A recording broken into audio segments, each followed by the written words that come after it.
बिस्मिल्लाहिर्रहमानिर्रहीम। अस्सलाम वालेकुम स्टूडेंट्स। ये वीडियो मेरी कंप्यूटर साइंस की स्कीम पे है। ये आर्ट्स वाले साइंस वाले दोनों स्टूडेंट्स जिन्होंने कंप्यूटर रखा हुआ है एज ए ऑप्शनल सब्जेक्ट, वो इसको फॉलो कर सकते हैं। तो कंप्यूटर का जो हमारा पेपर है वो बाकी फ़िज़िक्स केमिस्ट्री बायो के पेपर्स की तरह 60 मार्क्स का पेपर नहीं होगा। ये 50 नंबर का पेपर होता है आपका। ये 50 मार्क्स का पेपर है। बाकी इसके अंदर MCQs और शॉर्ट क्वेश्चंस, लॉन्ग क्वेश्चन, बाकी वही तरतीब होगी इसकी। लेकिन चूँकि मार्क्स 50 हैं तो फिर उनकी डिवीजन भी चेंज हो जाएगी उन मार्क्स की। तो सबसे पहले इसमें हम लॉन्ग क्वेश्चंस को देख लेते हैं। हमारे पास से बेसिकली 10 इसके अंदर MCQs आएंगे। वो 10 के 10 MCQs आपने करने होंगे। उसके लिए बेस्ट ये उन MCQs के लिए कि आप अपनी जो चैप्टर के लास्ट पे एक्सरसाइज में दिए हुए MCQs होते हैं उसको अच्छे तरीके से तैयार करें। बाकी आपको पता है कि आपके पास 5 चैप्टर हैं और उन 5 चैप्टर्स के लास्ट में एक्सरसाइज से अच्छे तरीके से करेंगे तो हर चैप्टर में से फिर 2-2 MCQs भी आएंगे, तो आपके 10 MCQs कवर हो जाएंगे। तो ये तो थे 10 नंबर के 10 MCQs। फिर हमारे पास शॉर्ट क्वेश्चंस आते हैं। शॉर्ट क्वेश्चंस में हमारे पास उसी तरह से 3 पोर्शंस होंगे। तीनों पोर्शंस में से हमारे पास जो शॉर्ट क्वेश्चंस आएंगे वो 6 शॉर्ट क्वेश्चन होंगे। हर पोर्शन में आपके पास 6 शॉर्ट क्वेश्चंस हैं और उन 6 में से आपको 4-4 शॉर्ट क्वेश्चन करने हैं। 3 पोर्शंस हैं चूँकि, तो हर पोर्शन में से अगर 4-4 करेंगे तो टोटल 12 शॉर्ट क्वेश्चंस बनते हैं। ये 12 शॉर्ट क्वेश्चंस 2-2 मार्क्स का एक शॉर्ट क्वेश्चन होगा, तो 12 मार्क्स के आपके 12 शॉर्ट क्वेश्चन आपके 24 मार्क्स के बन जाएंगे। इस तरह से 24 मार्क्स के 24 मार्क्स के आपके शॉर्ट क्वेश्चंस और 10 मार्क्स के आपका MCQs वाला ऑब्जेक्टिव, तो टोटल आपके 34 मार्क्स का जो है वो आपका ऑब्जेक्टिव पेपर होगा।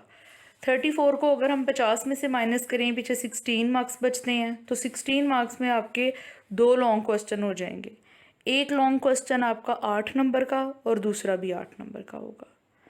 ठीक है, तो आप देखें शॉर्ट क्वेश्चंस जो हैं उसके जो 3 पोर्शंस बने हुए हैं, उसमें पहला जो पोर्शन है, जो पहला सेट उन्होंने बनाया हुआ है वो चैप्टर नंबर 1 और 3 का कॉम्बिनेशन है।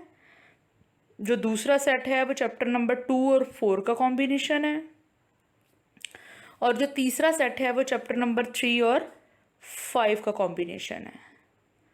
अब चैप्टर नंबर जो हमारे पास क्वेश्चन नंबर शॉर्ट क्वेश्चन का जो पहला पोर्शन है, उस पोर्शन के अंदर हमारे पास चैप्टर नंबर 1 से 4 शॉर्ट क्वेश्चन होंगे और चैप्टर नंबर 3 से 2 शॉर्ट क्वेश्चन होंगे। मीन्स के टोटल 6 इसमें से होंगे, जिसमें से आपको 4 करने होंगे।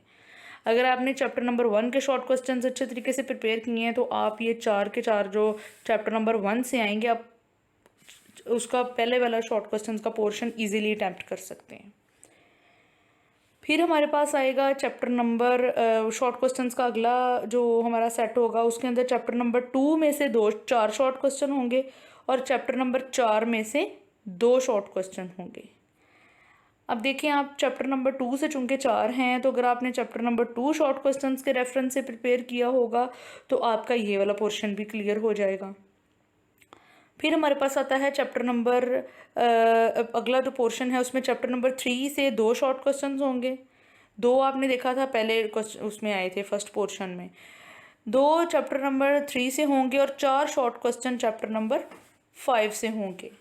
अब देखें, आप अगर आपने इसमें चैप्टर नंबर 5 को शॉर्ट क्वेश्चंस के रेफरेंस से किया है तो आपका जो है वो शॉर्ट क्वेश्चंस कोई का ये पोर्शन भी क्लियर हो जाएगा। इसका मतलब ये हुआ शॉर्ट क्वेश्चंस के लिए चैप्टर नंबर 1, 2 और 5, इनमें से 4-4 शॉर्ट क्वेश्चन हर पोर्शन में आएंगे। 4 ही आपको करने हैं। आपने अगर ये अच्छे तरीके से तैयार किए हैं शॉर्ट क्वेश्चंस के रेफरेंस से तो आपका ये जो है वो शॉर्ट क्वेश्चन सारे के सारे क्लियर हो जाएंगे।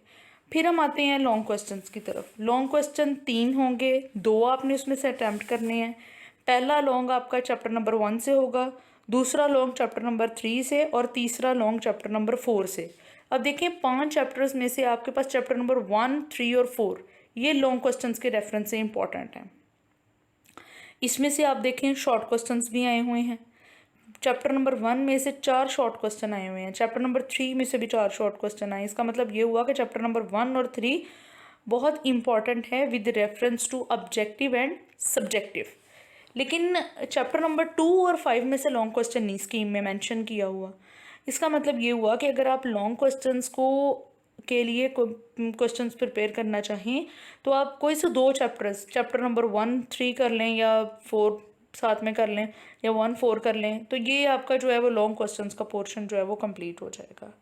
ठीक है, अब हमने देखा कि शॉर्ट क्वेश्चंस में हमारे पास जो हैं वो सारे चैप्टर्स को उन्होंने टच किया हुआ है। चैप्टर नंबर 4 जो है वो इसमें शॉर्ट क्वेश्चंस में लीस्ट इंपॉर्टेंट है, यानी उसमें से 2 शॉर्ट क्वेश्चन आए हुए हैं और उसमें से एक लॉन्ग बन रहा है। चैप्टर नंबर 5 सिर्फ शॉर्ट क्वेश्चंस के लिए इंपॉर्टेंट है। चैप्टर नंबर 2 भी सिर्फ शॉर्ट क्वेश्चंस के लिए इंपॉर्टेंट है। और लॉन्ग क्वेश्चन के लिए हमारे पास चैप्टर नंबर 1, 3 और 4 इंपॉर्टेंट हैं। ये आपको मैंने स्कीम बता दी है बायो के, इसके कंप्यूटर साइंस के पेपर की। अगर आपको इसमें समझ ना आई हो, कुछ पूछना चाहें तो आप इसको कमेंट सेक्शन में जाके पूछ सकते हैं। थैंक यू, अल्लाह हाफिज़।